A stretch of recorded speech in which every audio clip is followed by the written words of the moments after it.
Hello बच्चों, तो हमारा चैप्टर चल रहा था इशू ऑफ शेयर कैपिटल। तो इसमें हमारा टॉपिक हमने कल किया था 4 फीचर ऑफ शेयर्स। तो उस पे हमारी प्रॉब्लम है इलस्ट्रेशन नंबर 39 पेज नंबर 8.69। ठीक है, पेज नंबर 8.69 पे आ जाओ। इलस्ट्रेशन नंबर 39 को ध्यान से पढ़ो। सागर लिमिटेड ने इशू करे 5000 शेयर्स। तो 5000 शेयर्स आपने इशू करे, ठीक है, और एक शेयर आपका 10 रुपीज का है। तो 10 रुपीज फेस वैल्यू है, 2 रुपीज ऑन एप्लीकेशन, एप्लीकेशन पे 2 रुपीज है, 3 rupees on allotment and 3 rupees on first call and 2 rupees on final call. परम के पास 400 शेयर्स है, तो 400 शेयर्स अलॉटेड टू परम। अब हमें क्या करना है, हमें फॉर फीचर की एंट्री करनी है और नीचे लिखा है if call in arrear account is not maintain. मतलब कॉल इन एरियर लिखा था, सिखाया था ना मैंने कि मैं हर क्वेश्चन में कॉल इन एरियर लिखूंगा। तो ये कह रहे हैं कॉल इन एरियर नहीं लिखना फॉर फीचर की एंट्री में। तो जो जो पैसे वो नहीं देगा हम उनके शेयर की अलॉटमेंट होगी, फर्स्ट कॉल होगी, फाइनल कॉल होगी, तो वो नाम लिखने पड़ेंगे हमें इंस्टॉलमेंट के। तो पहले पॉइंट में है परम डिड नॉट पे अलॉटमेंट मनी, मतलब उसने एप्लीकेशन दी, अलॉटमेंट नहीं दी, उसके शेयर फॉरफिट कर लिए वही। तो ये डब्बा बन जाएगा। तो क्या होगी फॉर फीचर की entry, share capital account debit to share forfeiture account, और जो उसने पे नहीं करा उसका नाम लिखेंगे share allotment account. Share capital के आगे मैंने कल बताया था कॉल्ड अप वैल्यू आती है। अब बताओ हम कितने पैसे मांग रहे हैं उससे। हमने सिर्फ 5 रुपए मांगे, जिसमें उसने 3 रुपए नहीं दिए, तो उससे 5 रुपए हमने मांगे। तो 400 इंटू 5 2000।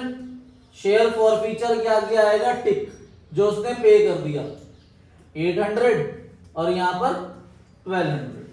तो ये पहली एंट्री होगी फॉर फीचर की। केस 2 में है परम डिड नॉट पे allotment and non payment of first call 2। Application the, allotment और फर्स्ट कॉल नहीं पे करी, फिर से 400 शेयर्स हैं, सेम एंट्री होगी। ठीक है भाई, ये केस 1 की एंट्री है। केस 2 की एंट्री में बस यहां पर आप 2 शेयर फर्स्ट कॉल भी लिख दोगे, फर्स्ट कॉल अकाउंट, और यहां पर कॉल्ड अप अमाउंट हो जाएगा अब आपका 8 रुपीज 3200। 8 4 जा 32, फॉर फीचर के आगे टिकाता है 4 2 जा 800, अलॉटमेंट के 1200 एंड फर्स्ट कॉल के भी 1200। ये होगी एंट्री। ठीक है भाई, share capital to share forfeiture to share allotment to share first call. यहां पर नहीं था बस फर्स्ट कॉल। केस 3 के अंदर डिड नॉट पे second and final call 2। First call भी नहीं दी, सेकेंड एंड फाइनल कॉल भी नहीं दी, एप्लीकेशन दी, अलॉटमेंट दी, फर्स्ट नहीं दी और फाइनल कॉल नहीं दी, 400 शेयर्स की। ठीक है भाई, अब 400 शेयर्स में उसने एप्लीकेशन अलॉटमेंट दोनों दे दी, तो उसने फर्स्ट कॉल नहीं दी और फाइनल कॉल नहीं दी। तो एंट्री बनेगी share capital account debit to share forfeiture. Allotment नहीं आएगा इसमें, शेयर फर्स्ट कॉल पे नहीं करी उसने और शेयर फाइनल कॉल पे नहीं करी। अब शेयर कैपिटल के आगे टोटल वैल्यू आएगी, total called up value 4000। Share for feature के आगे उसने 5 रुपीज दे दिए, 5 4 जा 20 2000, अलॉटमेंट है नहीं, फर्स्ट कॉल के 1200 रुपीज। ठीक है, फर्स्ट कॉल के आ जाएंगे 1200 रुपीज और फाइनल कॉल के आ जाएंगे 1200 फर्स्ट कॉल के और फाइनल कॉल के 800 रुपीज। तो ये होगी एंट्री, अलॉटमेंट नहीं आएगा इसमें। ठीक है, ये इलस्ट्रेशन 39 थी। अगली प्रॉब्लम बताओ।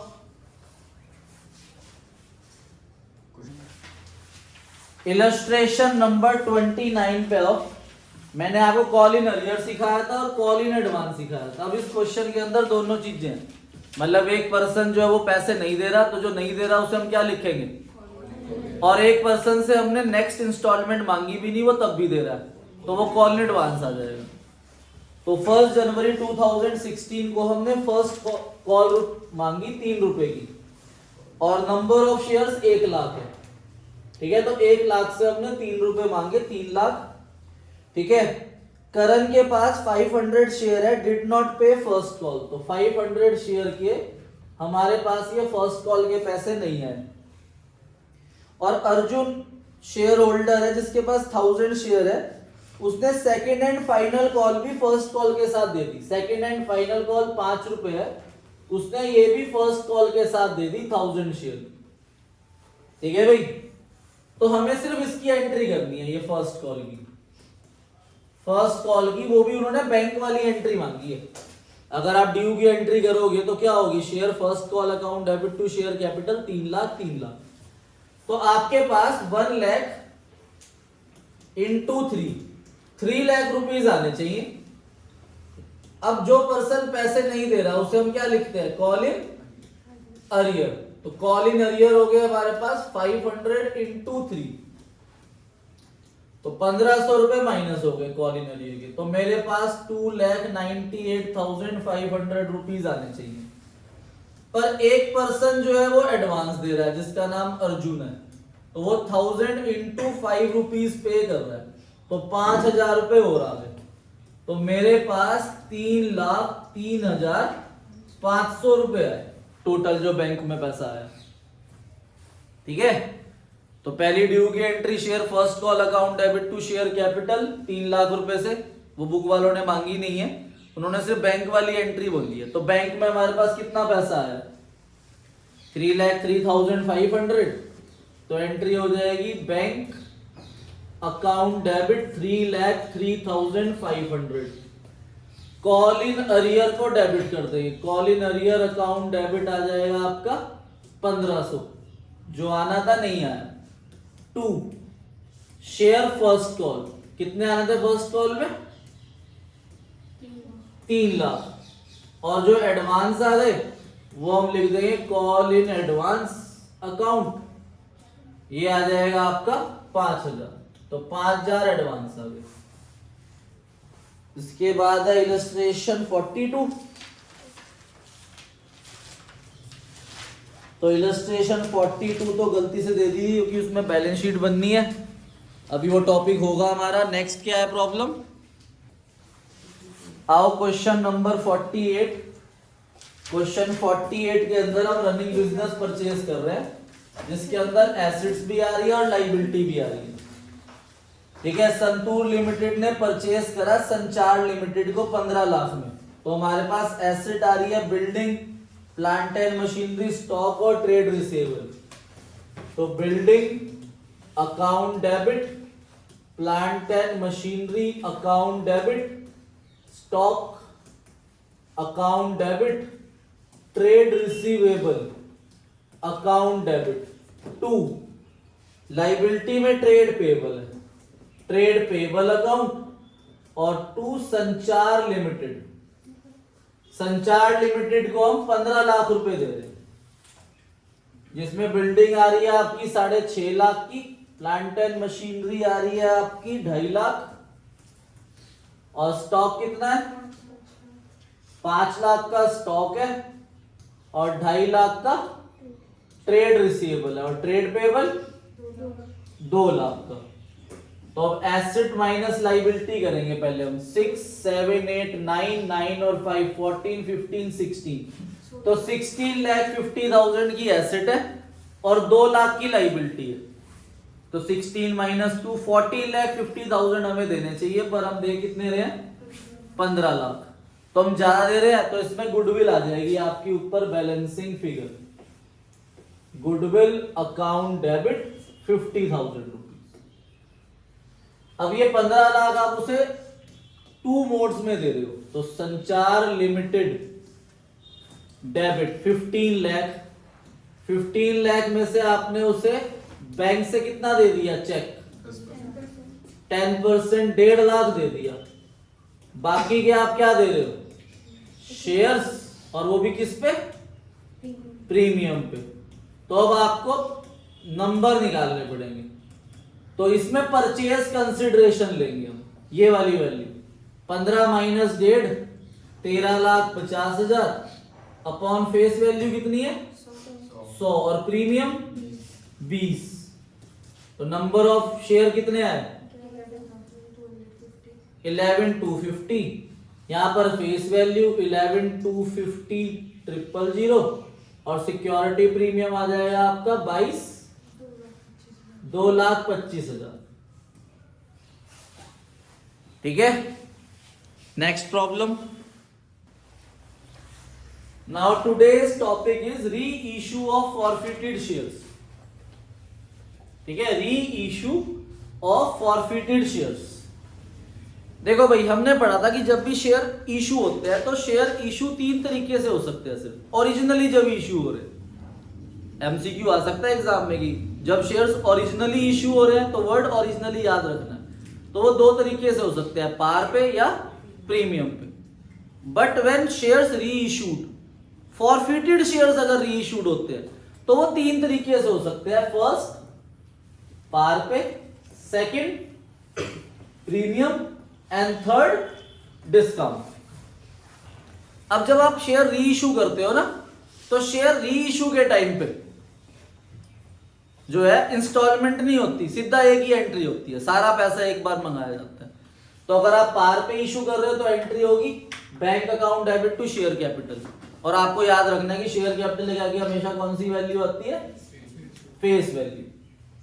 और अगर आपने प्रीमियम पे इशू करा है तो एंट्री होगी bank account debit to share capital account to security premium reserve, अगर हम प्रीमियम पे इशू कर रहे हैं। देवांश कहां खो गए बेटा, क्या देख रहे थे? और थर्ड अगर डिस्काउंट पे इशू कर रहे हैं तो देखो एंट्री क्या होगी, bank account debit share forfeiture account debit. Share for feature का मतलब यहां पर डिस्काउंट है।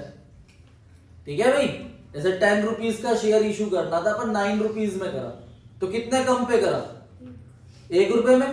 तो यहां पर share forfeiture account debit मतलब ये डिस्काउंट की जगह आपको share forfeiture account debit लिखना है टू शेयर कैपिटल अकाउंट।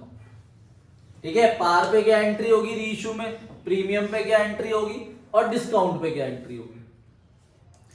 अब जब भी शेयर री इशू होंगे तो री इशू के टाइम पे आपको याद रखना है कि जब भी ये री इशू की अपने एंट्री करी तो इन तीनों केस में एक कॉम्प्लीमेंट्री एंट्री जरूर होनी है।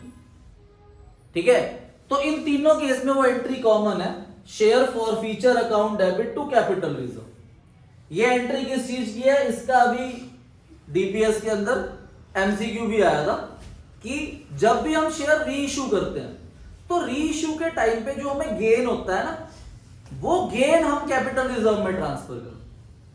तो क्वेश्चन कैसे आएगा, gain on reissue of forfeited shares is transfer to capital reserve. ध्यान रखना, gain on reissue of forfeited shares. अब वो गेन क्या होता है, कैसे कैलकुलेट होता है, वो हम आज सीखेंगे। ठीक है भाई, लॉस नहीं हो सकता। ठीक है, लॉस नहीं हो सकता। ठीक है, जितना गेन है नो प्रॉफिट नो लॉस पे हम रह सकते हैं, नेगेटिव में नहीं जा सकते। तो ये एंट्री नोट करो, फिर हम क्वेश्चन करेंगे। हाँ जी, अब ध्यान से देखो, पहले हम पार वाला केस समझ रहे हैं, फिर पार में री इशू, फॉरफिचर समझेंगे पार का, फिर री इशू भी समझेंगे, फिर प्रीमियम और फिर डिस्काउंट। ध्यान समझना एग्जाम। ठीक है भाई,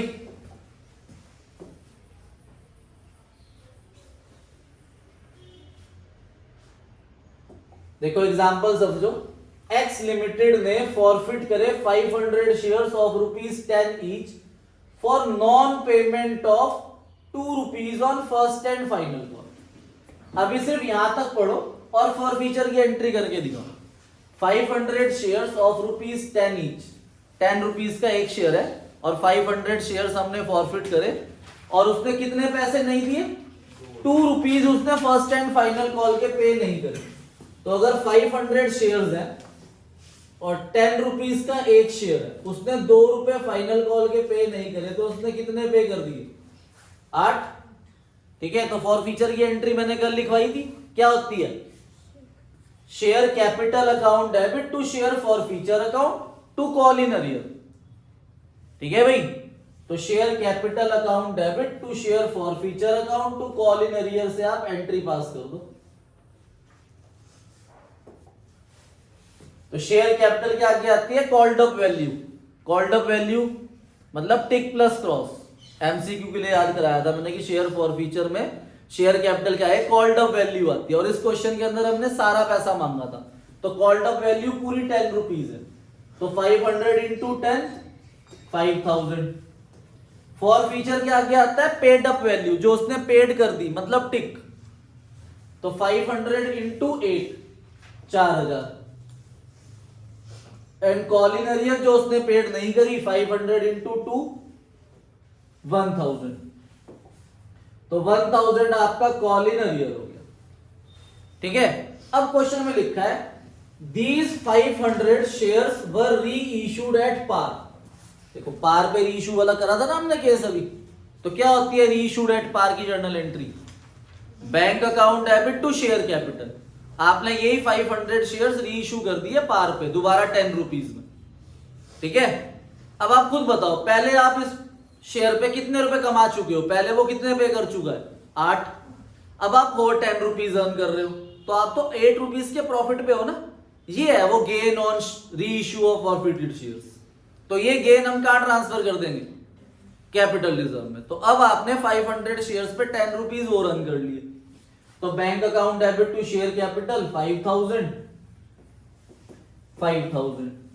तो ये जो आपने शेयर फॉरफीचर पे जो पहले पैसा अर्न करा हुआ है, अब ये पैसा कैपिटल रिजर्व में ट्रांसफर हो जाएगा 4000।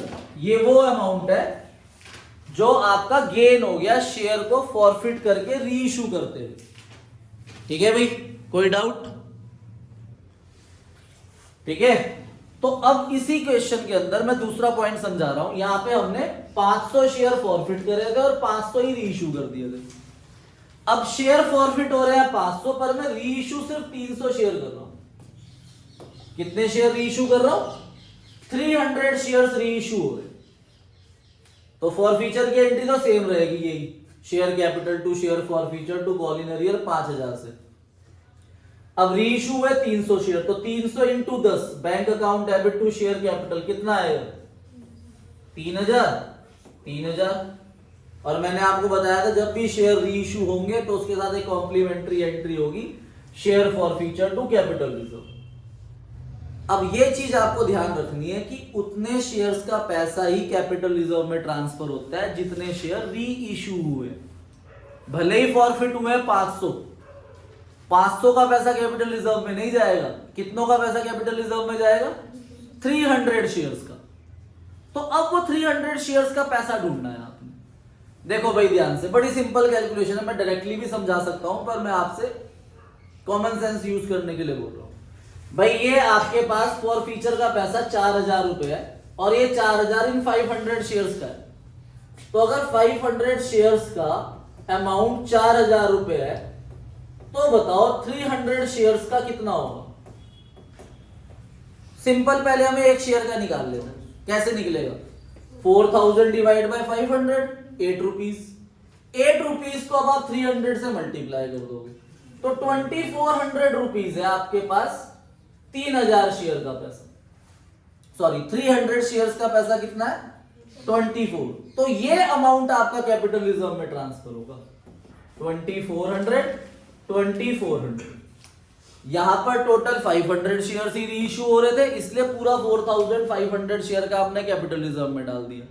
पर यहां पर री इशू कितने हुए, सिर्फ 300 शेयर्स। तो कैपिटल रिजर्व में भी 300 शेयर्स का पैसा ट्रांसफर होगा क्योंकि उन्हीं पे हमें गेन हुआ है। अभी जो बाकी के 200 शेयर्स है, जब हमने उन्हें री इशू ही नहीं करा तो मैं कैसे मान लूं कि मुझे उन पे गेन हो गया। गेन तो उसी पे होगा ना जो चीज दोबारा बेच देंगे। गॉट इट, समझ आ गया।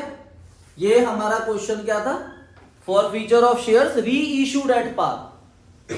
अब दूसरा केस हम पढ़ रहे हैं फॉरफीचर ऑफ शेयर्स री इशूड एट प्रीमियम। अब प्रीमियम पे री इशू होगा, इसे नोट कर लो। देखो भाई ध्यान से, अब हमने जो शेयर फॉरफिट करे, अब हम उन्हें शेयर को री इशू कर रहे हैं प्रीमियम पे। प्रीमियम मतलब मोर देन फेस वैल्यू, पार से ज्यादा पे हम उन्हें री इशू करेंगे।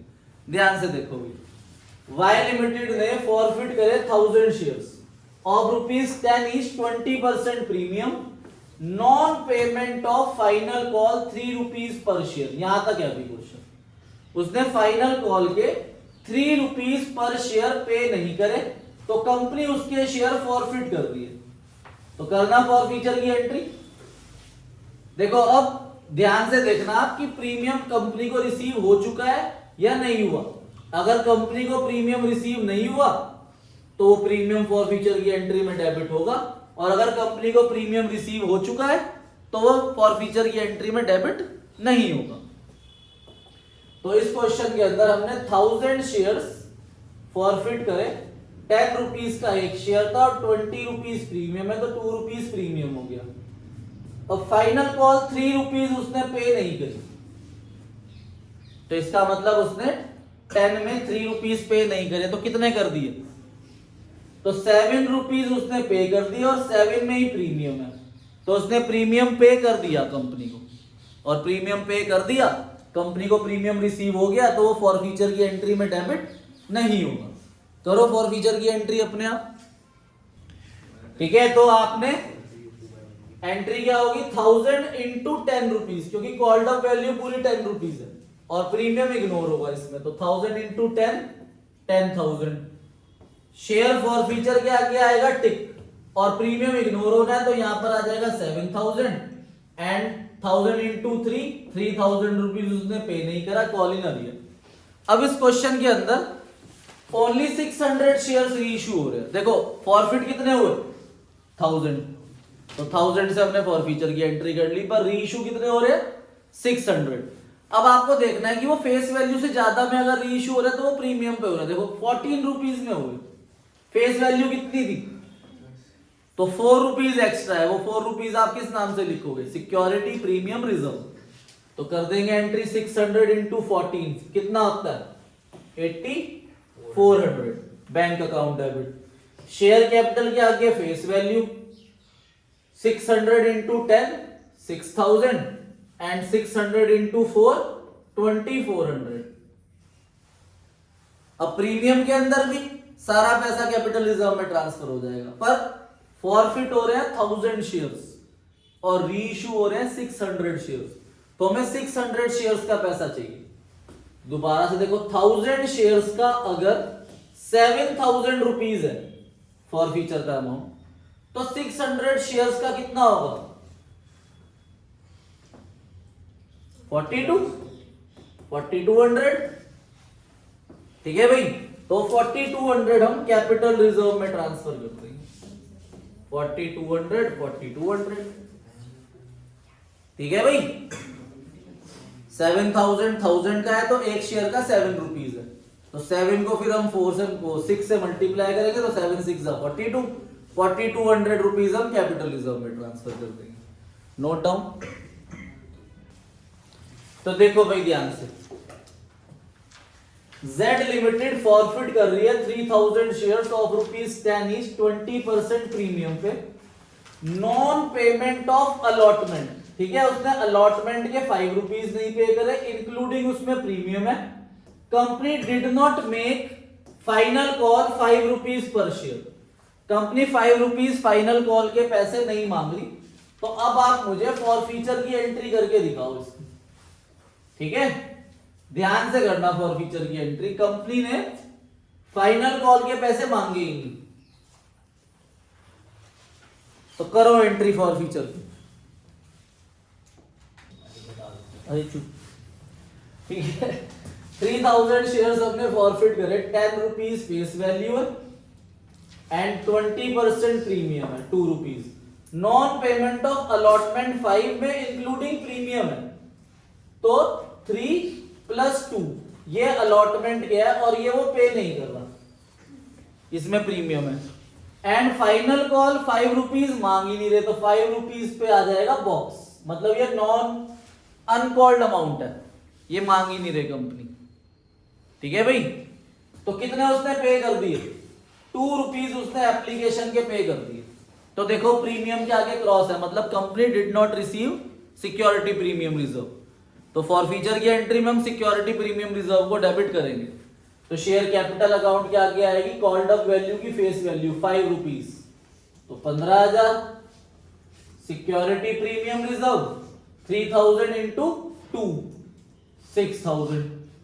शेयर फॉर फीचर के आगे आता है जो उसने पेड कर दिया 3,000 इंटू 2 6,000, और कॉल इन एरियर जो उसने पे नहीं करा 5 रुपीज 15,000। ठीक है। अब कंपनी इन शेयर्स को रीइश्यू करेगी लेस देन 10 रुपीज में। अगर लेस देन 10 है तो वो डिस्काउंट है, 10 है तो पार है, 10 से ज्यादा है तो प्रीमियम है, 10 से कम है तो डिस्काउंट है। तो कंपनी ने रीइश्यू करे ये शेयर्स 9 रुपए में, 9 रुपए पर शेयर फुल्ली पेड अप में रीइश्यू कर दिए। अब फेस वैल्यू 10 थी, 10 से कम में करा तो अब डिस्काउंट आएगा, और डिस्काउंट को किस नाम से लिखेंगे? शेयर फॉर फ्यूचर अकाउंट के नाम से। ठीक है। तो bank account debit 3,000 into 9 2,700। Discount 1 rupees है, 3,000 इंटू 1 3,000, और शेयर कैपिटल के आगे टोटल वैल्यू 30,000। ठीक है भाई। और जब भी ये एंट्री होगी इसके साथ कैपिटल रिजर्व वाली एंट्री होगी। तो अब आप देखो आपको टोटल गेन कितना हुआ है? 6,000 में से यहां डिस्काउंट में कितना यूज हो गया? तो जो बचा 3,000 वो गेन है, तो वो गेन आप कैपिटल रिजर्व में ट्रांसफर करोगे। अभी तक टोटल ही गेन हो रहा था, क्यों? क्योंकि आप पार से कम में रीइश्यू कर ही नहीं रहे थे। ठीक है भाई। आपने पहले 8 रुपए गवाए, फिर आपने दोबारा से 10 रुपए मांग लिए, तो 8 का 8 गेन था ना। पर अब यहां पर आप 10 रुपए से कम पे रीइश्यू कर रहे हो, तो इसलिए अब आपको जो आपने फॉर फ्यूचर में टोटल अमाउंट रिसीव कर रखा था 6,000, अब वो यहां पर यूज हो गया 3,000 रुपीज। तो बचा हुआ जो 3,000 है वो कैपिटल रिजर्व में जाएगा। Got it? जो पिछले हमने 2 केस करे, देखो यहां पर जो हमारा केस था इसमें फॉरफिट कितने हुए थे? 7,000 रुपए। रीइश्यू कितने में कर रहे थे? 10 में ज्यादा में, तो इसलिए यहां पर कुछ भी फॉर फ्यूचर नहीं था, इसलिए माइनस नहीं करना पड़ा।